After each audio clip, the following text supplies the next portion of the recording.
A Seahawks loss to the 4-8 Panthers. The Seahawks have now lost to all NFC South teams, the worst division in football.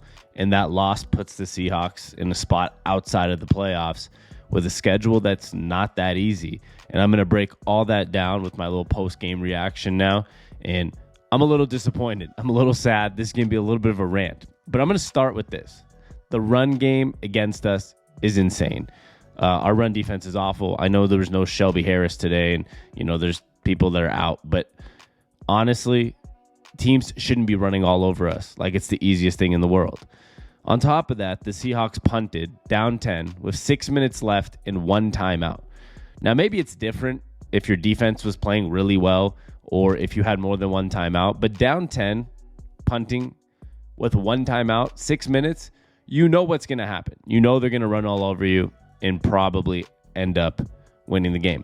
Now, we ended up scoring at the end of the game, so I think the final score was 30-24. It looks better than it really was because there was a last-minute touchdown by Geno Smith, which was a nice throw, but it all in all was not the most impressive thing in the world. It was a bad game.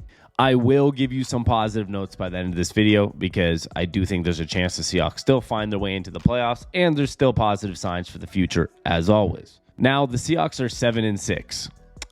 Next up on Thursday, off only 3 days rest, they play the 49ers, who just beat the Buccaneers like 34-0 with a backup quarterback, with their third string quarterback, actually.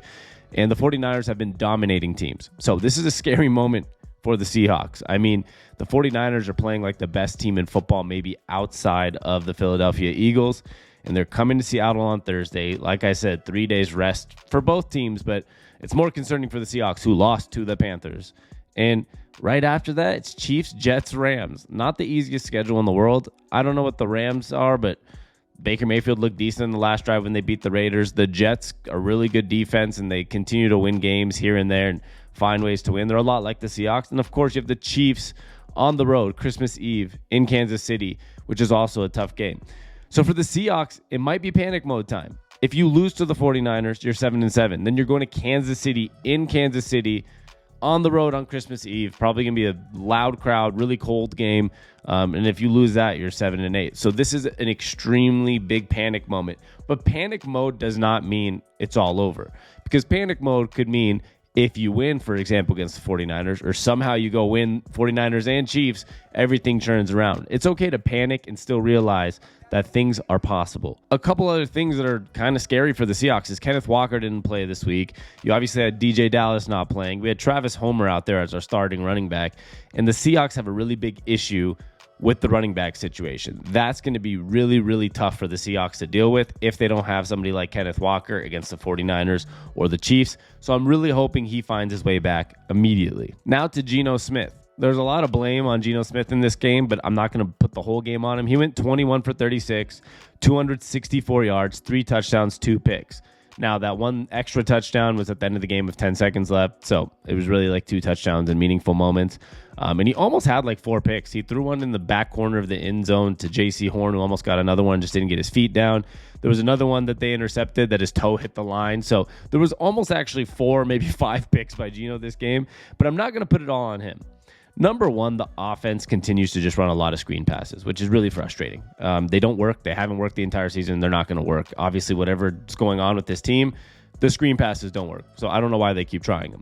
And on top of that, like I said, no run game. When you have no Kenneth Walker or DJ Dallas, with all due respect to Travis Homer, he's a good like third string running back to come in once in a while, make a catch, make a run here and there. But it's hard to establish a passing game when you can't establish a run. You have to have some balance. The Panthers blitzed a lot. They knew what we were going to do. We were going to throw the ball of Geno Smith. So it's really hard to sit here and say this is on Geno Smith. It's not, but this was the first down-to-earth game we've seen in a while from Geno Smith. We obviously had a bad game against the Bucs, but he wasn't awful, and that was in Germany, so I didn't take much out of it. Last week we had a nice comeback win, but this is the first real down-to-earth Geno Smith game we had. It all came crashing down early in the game when we went down 10-0. If we didn't go down 10-0 in the first quarter or 17-0 in the second quarter, this game could be much different. It got way closer after that early second quarter. It was a much more even game, but all in all, every moment in football matters. It's a game of inches, as they say, and the Seahawks gave up 17 points to start the game, And when you do that, you are most likely going to lose, regardless if it's a 4-8 team or if it's a really good football team like the 49ers or Chiefs that we have coming up.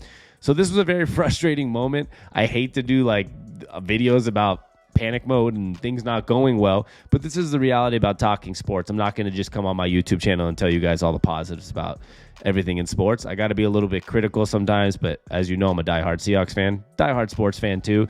But I'm going to talk about the Seahawks when things aren't going well. But I want to get to some of the positives. Now, despite the schedule that I said we had, which is obviously not a positive, playing the 49ers on Thursday is going to be tough. Playing the Chiefs on Christmas Eve is tough. The Jets are a tough football team, and the Rams, I don't know what the hell is going on with them this year, but they just won their last game against the Raiders. Baker Mayfield's trying to prove himself, and Sean McVay is a good coach. And if it's like a week 18 or 17, whatever it is these days, win to go to the playoffs, the Rams are bringing their A game, and they're going to try to knock out a division rival from the playoffs. So it's not an easy game as well. The Seahawks have to win 3 out of these 4, though. I mean, you can't go on and end the season with 9 wins and 9-8. It's not going to make the playoffs probably. You got to go 10-7. So we only have 1 possible loss left.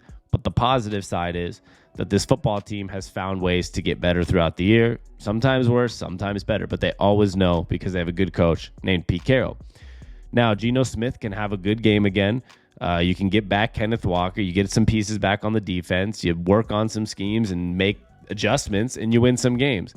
Everything that I'm saying with panic mode can change next week. If next week you go, well, I say next week, but it's on Thursday. On Thursday, if you go and beat the 49ers, you have a chance to be 1 game behind them in the division, and you have a chance to be right back in that wild card, and you never know what happens. I think the real panic mode video that I'm going to put out is on Thursday if we lose, because that means the Seahawks truly probably aren't going to make the playoffs when they're at 7-7. But for now, it's positive. I mean, at the end of the day, we still have this rookie class that we had with Abraham Lucas, Charles Cross, Kenneth Walker, Kobe Bryant, Tariq Woolen, probably the top leading getter for the Pro Bowls for corners as a rookie. It's amazing. And at the end of the day, the Broncos lost again. We're probably going to get the 3rd pick in the draft, maybe the 2nd if the Bears can win a game. And when you have that, you can pick up more pieces. And we're going to have the 2nd round pick from the Broncos, and we're going to build through the draft. And the positive side, as shitty as it is to say out loud, is if we don't really make the playoffs and Geno doesn't play like the top 5 quarterback he's been playing like at the end of the season, that means the Seahawks probably don't have to pay him as much. And you can bring him back and not waste your pick on a quarterback so quickly in the draft and give it another run next year at a decent price with another built roster with more good rookies, hopefully, and see what happens. Now, I want you guys to let me know in the comments what you think about this Seahawks season.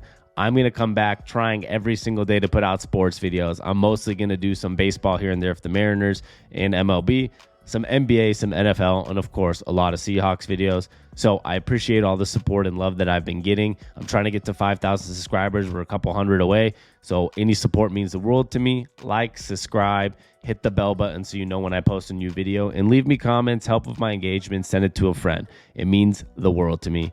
I'm Sammy on Tap. That's spelled S-A-M-I on Tap.